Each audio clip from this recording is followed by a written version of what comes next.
In this video, you're going to learn how to use Deriv on Tradingview. Okay, so to use Deriv on Tradingview, it's very simple. Deriv have made it very easy to integrate your Deriv account with Tradingview. So let me show you how to do this. So the first thing that you want to do if you don't have a Deriv account is to create a Deriv account. I'll leave a link in the description below. Once you get once you create a Deriv account, you are going to log in into that account. When you log in into your Deriv account and you go to Traders Hub right here, you're going to get a lot of accounts, types of accounts that you can create, right? So the first type of account that you can create is the options account. So if you want to trade binary options and things like that, you can use these accounts right here, right? And also, if you want to trade on MetaTrader 5, you can use the CFDs account right here. You can see MT5 on this. If you want to use C Trader, if you want to copy trades from another traders, if you want to use the C Trader, which is becoming very popular because of copy trading, you can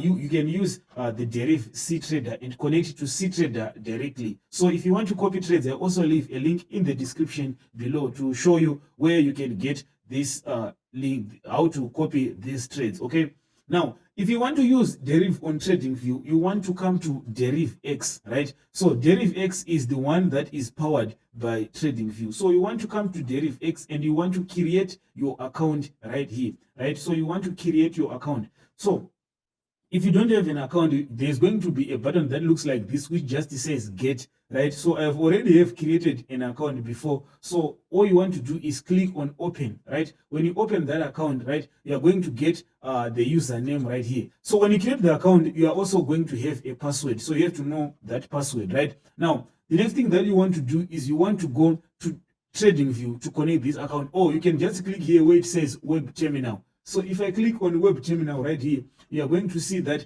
I can insert my username here in my password, and then I'll click log in, right? Okay, once you do that, you can see that now you can use the Tradingview platform directly from Deriv. So this is a good opportunity if you want to trade using Tradingview and you want to use Deriv as your broker. This is a good thing that they did. So if you want to join them, make sure you can check them out, and you can check the link in the description below.